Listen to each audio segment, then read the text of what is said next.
A dica agora é sobre o empregador, artigo 2º da CLT. Quem é o empregador? Quais são ali as suas características, as responsabilidades do grupo econômico? Vamos dar uma olhada nesse artigo 2º. Pela leitura do caput, a gente percebe que o legislador pensou no empregador como a empresa individual ou coletiva que dirige a prestação pessoal dos serviços. Pensou na empresa.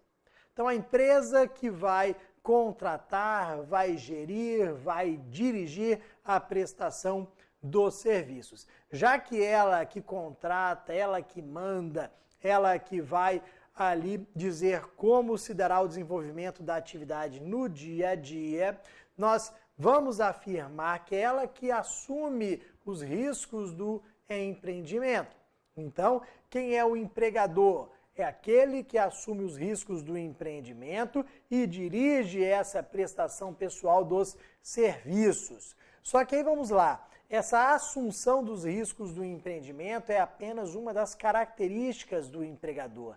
Essa ideia de que ele assume os riscos do empreendimento, suporta ali todas as adversidades, suporta todos os prejuízos, é apenas um dos requisitos que nós temos para a definição, para a caracterização do empregador. Porque nós temos um extremamente importante aqui também, que é a despersonalização.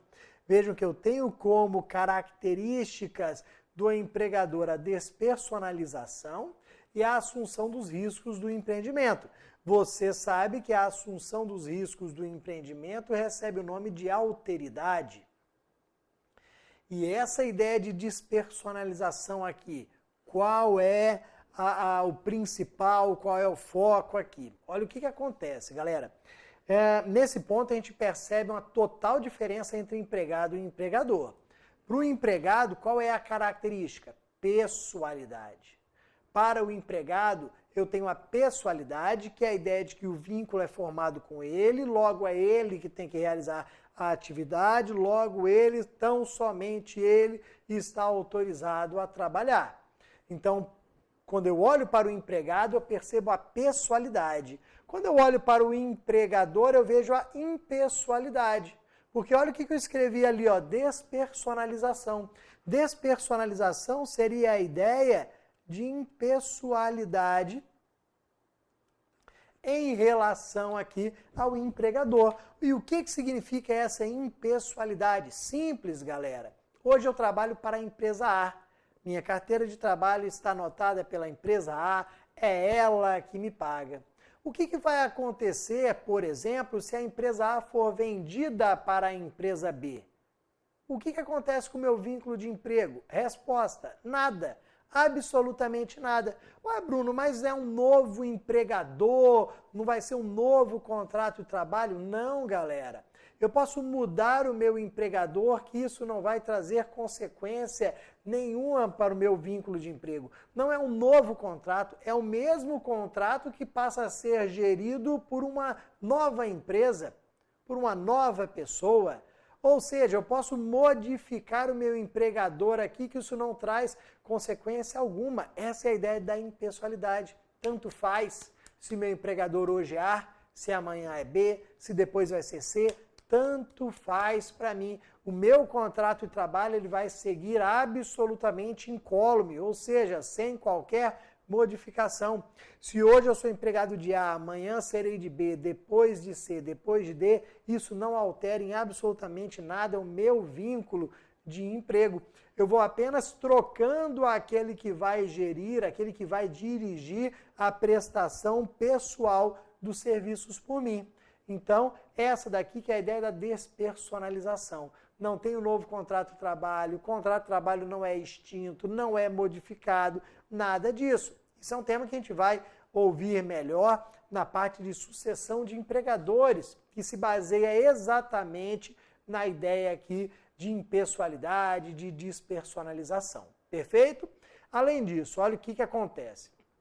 Falei para vocês que no caput do artigo 2º nós temos a menção à empresa. A empresa como empregador. Geralmente é assim, geralmente nós trabalhamos para uma empresa. Só que não apenas a empresa, a pessoa jurídica com intuito de lucro pode ser empregadora. Não, porque no parágrafo 1º, vamos dar uma olhada, ó, no parágrafo 1º do artigo 2º, nós temos o empregador por equiparação. Se você der uma lida nesse parágrafo 1º, você vai ver que ele trata do empregador por equiparação, que são algumas figuras que não se enquadram no conceito de empresa, mas que são consideradas empregadoras na relação aqui regida pelo direito do trabalho. Quem são esses empregadores por equiparação? Profissionais liberais. Pô, lembra lá do seu dentista. Seu dentista é um profissional liberal. Quando você chega lá no seu dentista, você vê lá um ajudante, uma ajudante do dentista. Vejam que ele ou ela, o ajudante, é empregado do seu dentista. O seu dentista, então, profissional liberal, ele não é uma empresa, ele é um profissional liberal, ele pode sim ser considerado empregador daquele ajudante ou daquela ajudante. Isso daqui acontece. Atendente de um médico. O médico, pessoa física, profissional liberal, que contrata ali a atendente, ele, para fins da legislação trabalhista, será considerado um empregado, o empregador por equiparação àquele do parágrafo do caput, que é a empresa. Então, ele, profissional liberal, se equipara à empresa. No parágrafo 1º, também nós temos as instituições beneficentes. Nós temos aqui, ó, as instituições beneficentes. As instituições beneficentes podem ser considerados empregadores? Claro que podem. Eles podem ter empregados, sim. Geralmente, as instituições beneficentes, até para não gastar muito dinheiro, têm o quê? Voluntários. Geralmente você chega numa instituição beneficente, pô, aqui pertinho da minha casa, em Vitória tem a ACACE, que cuida de crianças com câncer. Você chega na ACACE e você vê voluntários, mas você vê também empregados. Pô, tem lá uma cozinha, aí tem os cozinheiros, as cozinheiras. Aqueles trabalhadores são empregados. Por quê? Porque provavelmente eles não conseguiram um voluntário para cozinhar todo dia. Pô, seria extremamente difícil porque vincularia muito, prenderia muito. Você conseguir um voluntário para trabalhar todo dia ali fazendo a alimentação das crianças. Então, não tendo a possibilidade de um voluntário, o que a instituição beneficente vai fazer? Vai contratar um empregado. Então, na instituição, nesse tipo de instituição, eu posso ter empregados e eu posso ter voluntários. O que vai aqui diferenciar um do outro? O intuito de recebimento de salário do empregado e a ausência desse intuito para o voluntário. Falei para vocês, ó, que o empregado vai chegar no final do mês, cadê meu salário? O voluntário vai chegar no final do mês, não vai falar nada, porque ele não tem onerosidade. O voluntário não tem onerosidade, mas o empregado da instituição beneficente tem. Então, toma cuidado com aquela ideia de que instituição beneficente só tem voluntário, que ela não pode contratar empregados. Claro que ela pode. E na qualidade de empregadora, ela vai cumprir a legislação trabalhista como um todo, na sua integralidade. Depois, parágrafo 2º, talvez um dos mais importantes aqui do artigo 2º, parágrafo 2º, que vai falar do grupo de empresas, do grupo econômico, do grupo empresarial, são todos nomes ali que retratam a mesma realidade. Eu tenho o grupo de empresas, o grupo econômico, o grupo empresarial, tanto faz. Galera, o que acontece?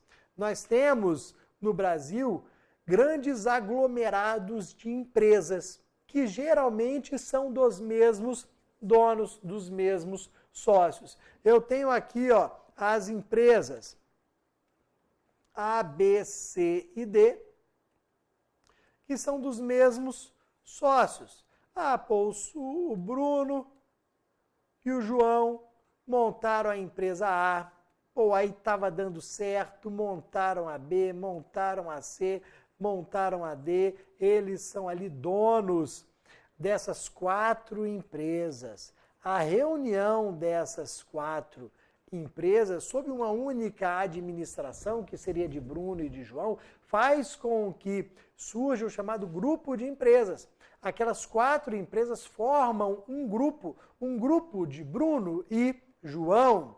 Muitas vezes nós até vemos como uma forma de marketing essa denominação, o grupo fulano de tal, o grupo Beltrano, para demonstrar que não é uma empresa isolada, que são várias empresas e que eu tenho um grupo comercial forte, sólido. Então, quando você ler alguma propaganda do grupo tal, saiba que nós temos várias empresas que são ali comandadas por uma principal daquele grupo ou várias empresas dos mesmos donos. Beleza, formado o grupo, reconhecido o grupo, quais são as consequências que nós temos aqui? Consequência que consta no parágrafo 2º. Essas empresas do grupo possuem responsabilidade passiva solidária.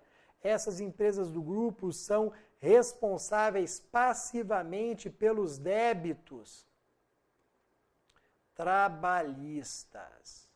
O que significa dizer que as empresas do grupo são responsáveis passivamente em relação aos débitos trabalhistas? O seguinte, digamos que eu tenha trabalhado para a empresa C. A empresa C me deve R$100 mil. Me diga aí, de quem que eu vou cobrar esses R$100 mil? Por lógica, a sua primeira resposta vai ser empresa C.